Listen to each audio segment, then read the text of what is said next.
Assalamualaikum warahmatullahi wabarakatuh. Perkenalkan, nama saya Muhammad Nofal Alim dengan NIM H0712511009. Kali ini saya akan menjelaskan tentang identitas dan integrasi nasional. Yang pertama yaitu identitas nasional. Secara umum, identitas nasional ini adalah sebuah ciri khas atau jati diri dari suatu bangsa yang menjadi pembeda antara bangsa tersebut dengan bangsa yang lainnya. Identitas nasional sendiri tercermin dalam nilai-nilai yang dianut masyarakat, budaya yang berkembang, dan serta simbol-simbol negara yang digunakan sebagai lambang persatuan. Identitas nasional inilah yang membuat suatu bangsa memiliki karakter, kepribadian, kedudukan di tengah bangsa-bangsa yang lainnya. Tanpa identitas, sebuah bangsa akan kehilangan arah dan mudah dipengaruhi oleh budaya luar. Contoh identitas nasional Indonesia antara lain seperti Pancasila sebagai dasar negara, Bhinneka Tunggal Ika, bahasa Indonesia sebagai bahasa persatuan, Bhinneka Tunggal Ika, bendera negara, dan lagu kebangsaan yang dijadikan sebagai sebuah simbol pemersatu dalam suatu negara. Identitas ini juga berfungsi untuk membentuk rasa nasionalisme serta memberikan rasa bangga dan memiliki terhadap suatu negara tersebut. Yang kedua yaitu integrasi nasional. Integrasi nasional ini adalah sebuah proses untuk menyatukan berbagai kelompok masyarakat yang memiliki perbedaan suku, agama, budaya, bahasa, serta adat istiadat agar dapat hidup rukun dan bersatu dalam suatu kesatuan bangsa. Integrasi nasional sangat penting bagi Indonesia yang memiliki keberagaman yang sangat besar. Tanpa integrasi, perbedaan justru dapat menimbulkan sebuah konflik atau perpecahan. Dengan adanya integrasi, masyarakat dapat saling menghargai dan bekerja sama demi kepentingan bersama. Proses integrasi nasional dapat terwujud melalui toleransi antar umat beragama, rasa senasib, sepenanggungan, penggunaan bahasa Indonesia dalam komunikasi nasional, serta pengamalan nilai-nilai Pancasila dalam kehidupan sehari-hari. Integrasi nasional ini juga dapat membantu untuk memperkuat kesatuan dan keutuhan dari NKRI tersebut. Maka dapat kita simpulkan bahwasannya integrasi dan identitas nasional ini adalah kedua hal yang saling berkaitan dan sangat penting untuk menjaga Indonesia tetap utuh, damai, dan harmonis.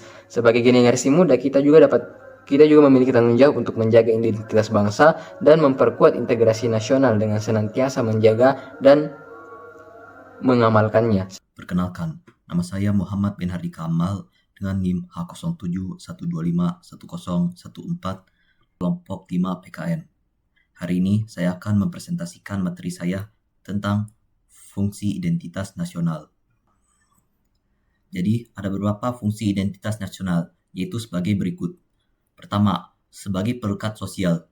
Identitas nasional menyatukan kelompok-kelompok yang beragam dalam suatu kerangka bersama. Kedua, sebagai legitimasi politis dan negara. Identitas nasional memberikan dasar moral dan simpati bagi sistem negara bangsa. Contoh, studi menunjukkan moto Bhinneka Tunggal Ika menjadi sumber politik dan identitas budaya dalam pembentukan hukum Indonesia.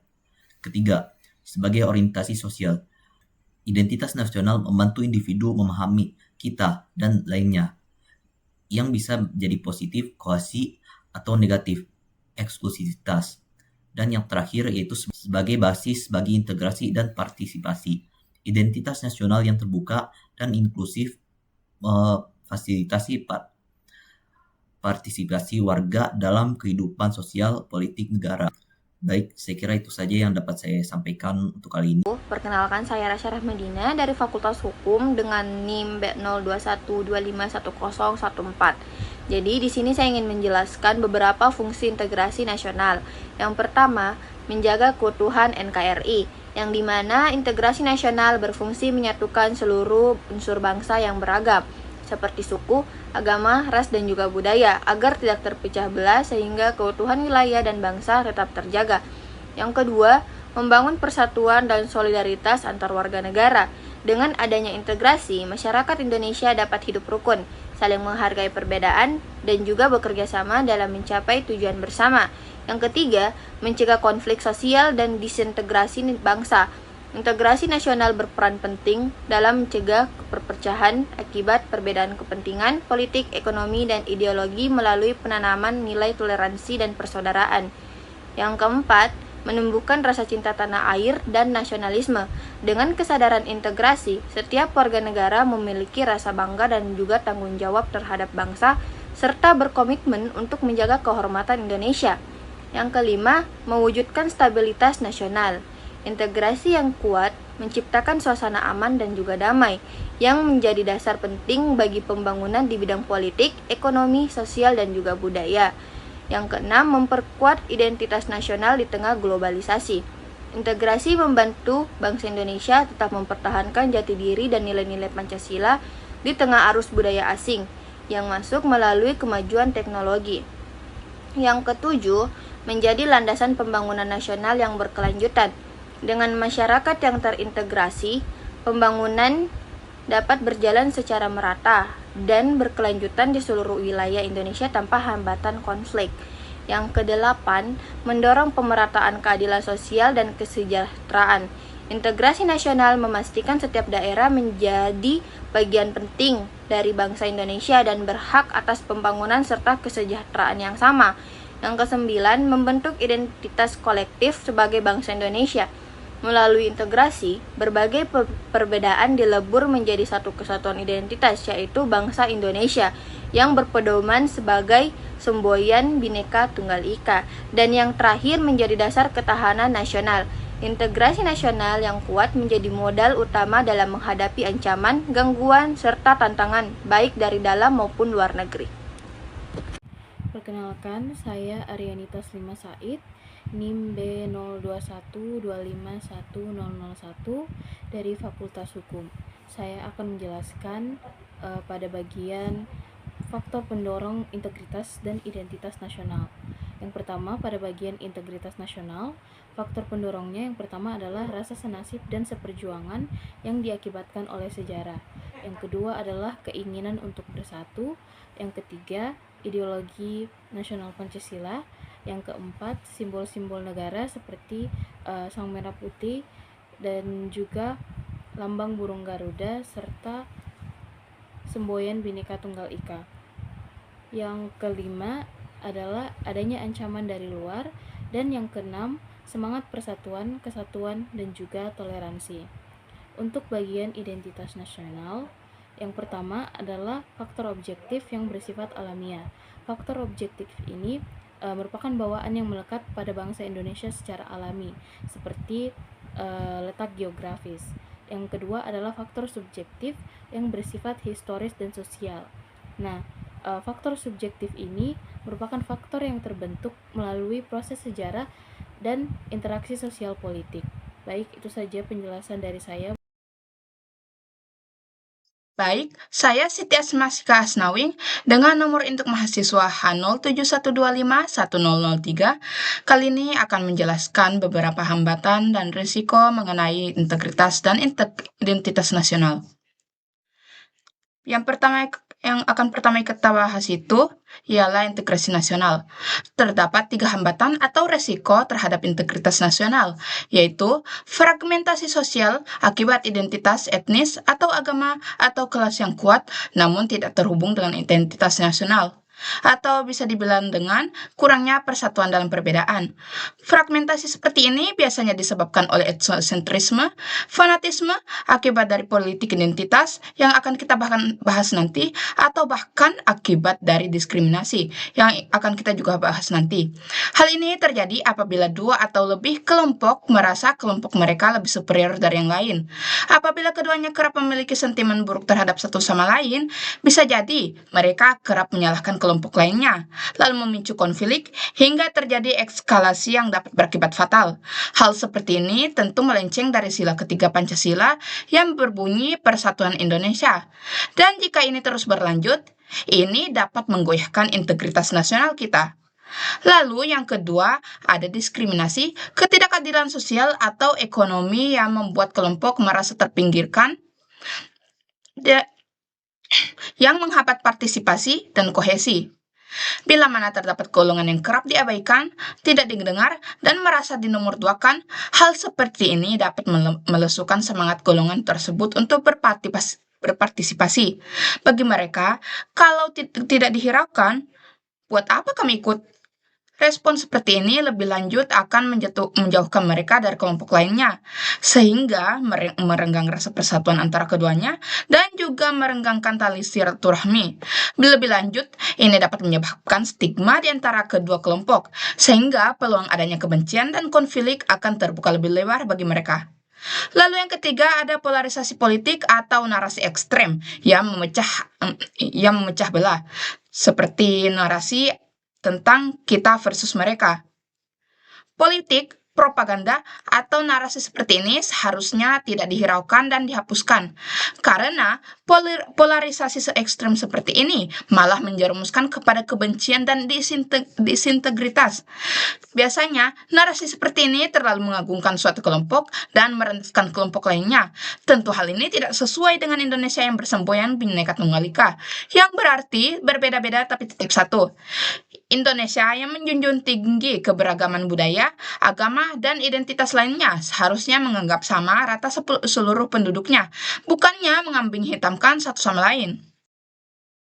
Lanjut, kemudian terdapat pula 3 risiko atau hambatan mengenai identitas nasional, yang diantaranya, identitas nasional yang eksklusif atau menolak pluralitas dapat memicu konflik antar golongan dan melemahkan kohesi sosial. Maksudnya, identitas kebangsaan hanya dimaknai dari perspektif kelompok tertentu saja. Jikalau identitas nasional hanya dianggap hanya mewakili satu suku, satu agama, atau satu budaya, maka kelompok lain merasa tidak termasuk atau tersingkirkan. Hal ini tidak sesuai dengan semboyan negara kita, di mana kita yang seharusnya merupakan negara yang penuh keberagaman, malah hanya diwakilkan dengan satu saja identitas. Hal seperti ini juga berpotensi memicu konflik antar golongan, akibat merasa tersingkirkannya kelompok tersebut karena mereka merasa tidak mendapat ruang yang sama dalam kehidupan berbangsa. Lalu yang kedua, terdapat globalisasi, migrasi, dan media sosial yang mempercepat perubahan identitas dan menciptakan fragmentasi identitas, di mana individu memiliki identitas ganda atau bertentangan. Ketiganya membuat perubahan identitas terjadi dengan sangat cepat. Banyak orang akhirnya memiliki identitas ganda, bahkan identitas yang saling bertentangan. Contohnya, seseorang bisa merasa sebagai warga daerah, warga nasional, sekaligus bagian dari komunitas global di internet. Kondisi ini disebut dengan fragmentasi identitas. Jika tidak diarahkan dengan baik, fragmentasi identitas bisa membuat masyarakat lebih terikat pada identitas kelompok tertentu daripada identitas kebangsaannya. Lalu terdapat yang terakhir, yaitu studi meta-analisis menyebut bahwa meskipun identitas nasional berdampak pada integrasi sosial, efeknya bersifat menengah dan tidak otomatis. Artinya perlu kondisi lain seperti pendidikan, kebijakan inklusi agar integrasi benar-benar terwujud. Identitas nasional saja tidak cukup untuk menciptakan integrasi. Harus ada faktor pendukung lain, seperti pendidikan yang inklusif, kebijakan pemerintah yang adil, serta ruang dialog antar kelompok. Tanpa itu semua, identitas nasional mudah rapuh dan tidak mampu menjadi perekat masyarakat. Dan hanya segitu saja yang dapat saya sampaikan. Mohon maaf bila terdapat kesalahan atau kekurangan. Sekian, terima kasih. Perkenalkan, nama saya Dwi Hartanto dengan NIM H0712511010 dari Fakultas Matematika dan Ilmu Pengetahuan Alam. Integrasi nasional itu sebenarnya adalah proses bagaimana seluruh masyarakat Indonesia dengan perbedaan sukunya, agama, budaya, dan juga latar belakang bisa tetap bersatu sebagai satu bangsa. Tetapi dalam prosesnya, ada beberapa hambatan yang seringkali muncul. Hambatan pertama adalah fragmentasi sosial. Hal ini terjadi ketika masyarakat terlalu menonjolkan identitas kelompoknya, seperti identitas suku, agama, atau kelas sosial, sampai lupa bahwa kita semua juga punya identitas sebagai bangsa Indonesia. Contoh sederhananya, di beberapa daerah atau lingkungan, orang lebih nyaman bergaul dengan kelompoknya sendiri. Misalnya, antar suku saling menjauh karena beda budaya atau stereotip tertentu, yang mengakibatkan hubungan antar kelompok jadi renggang dan rasa persatuan sebagai bangsa melemah. Hambatan kedua adalah diskriminasi dan ketidakadilan, baik itu dalam bidang pendidikan, ekonomi, maupun pelayanan pemerintahan. Kalau ada kelompok yang merasa diperlakukan tidak adil, mereka akan merasa terpinggirkan dan tidak dianggap sebagai bagian yang sama penting dalam bangsa ini. Contoh nyatanya, daerah yang kurang mendapat fasilitas pendidikan dan kesehatan merasa dianaktirikan. Terus contoh yang kedua adalah kelompok minoritas yang sering mendapat perlakuan tidak adil atau stereotip negatif. Jika kondisi ini terus terjadi, mereka akan sulit merasa memiliki negara dan ini menghambat integrasi nasional. Hambatan ketiga adalah polarisasi politik. Hal ini terjadi ketika masyarakat terpecah karena perbedaan pandangan atau pilihan politik, lalu saling menuduh, saling benci, dan akhirnya muncul sikap kita versus mereka. Contoh nyatanya, kita seringkali lihat di media sosial, dua kelompok dengan pilihan politik berbeda saling menyerang. Padahal tujuan politik itu seharusnya untuk membangun bangsa bersama. Polarisasi seperti inilah yang membuat kepercayaan antar warga menurun dan bisa mengganggu persatuan nasional. Jadi, hambatan integrasi nasional itu bisa muncul dari fragmentasi sosial, ketidakadilan, dan polarisasi politik. Jika kita sadar dan bisa menghindari hal-hal ini, kita ikut memperkuat persatuan dan kesatuan Indonesia. Baik, saya Nur Syafika dengan NIM H04125116. Saya akan membawakan materi tentang contoh identitas dan integrasi nasional di Indonesia. Yang pertama, di negara dengan keberagaman tinggi seperti di Indonesia, identitas nasional harus mampu menampung pluralitas etnis, agama, dan budaya. Studi di Indonesia mampu menunjukkan bahwa identitas nasional dibangun melalui konsensus nasional yang mengakui keberagaman, misalnya nilai Bhinneka Tunggal Ika. Yang kedua, dalam konteks multikultural ada tantangan ketika identitas nasional tidak inklusif atau dikelola secara impresif, misalnya artikel Unity and Diversity, National Identity, dan Multiculturalism. Indonesia menunjukkan bahwa terdapat ketegangan antara identitas etnis, lokal, dan identitas nasional. Dan yang terakhir, sebagai pendekatan praktis, artikel menunjukkan bahwa penggunaan pendekatan antropologi yang mengintegrasikan kearifan lokal dalam pendidikan karakter dapat memperkuat identitas nasional yang inklusif. Baik, sebelumnya perkenalkan nama saya Nisina Irfan, NIM B021251020 dari Fakultas Hukum, jurusan Hukum Administrasi Negara, dari kelompok Identitas dan Integrasi Nasional. Di sini saya akan memaparkan mengenai contoh integrasi nasional di Indonesia. Nah, studi lama menunjukkan bahwa proses integrasi nasional di Indonesia itu telah berlangsung melalui pembangunan bahasa nasional, transmigrasi, pendidikan nasional, dan simbol kenegaraan, misalnya Negara Kesatuan dan Pancasila.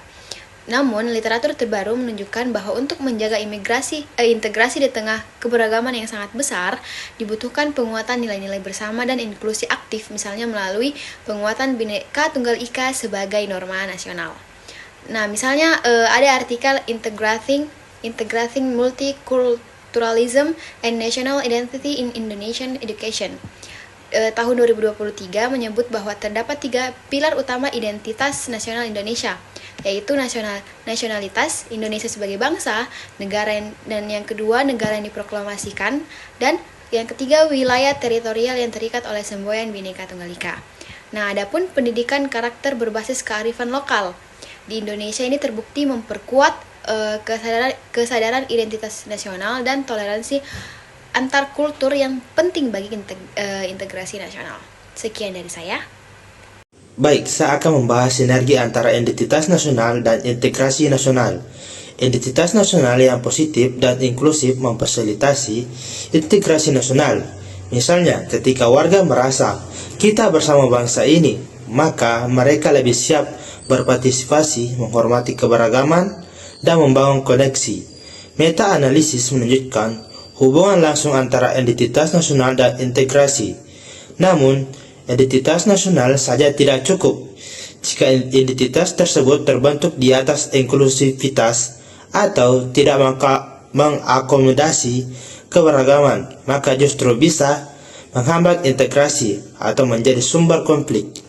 Oleh karena itu, Kebijakan yang baik akan membangun identitas nasional yang inklusif, serta secara simultan menciptakan praktek integrasi, yaitu pendidikan, integrasi antar grup, dan inklusif ekonomi atau politik.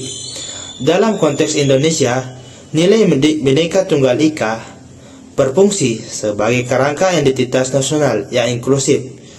Sedangkan program pendidikan karakter dan kebijakan bahasa dan simbol kenegaraan adalah mekanisme integrasi yang penting.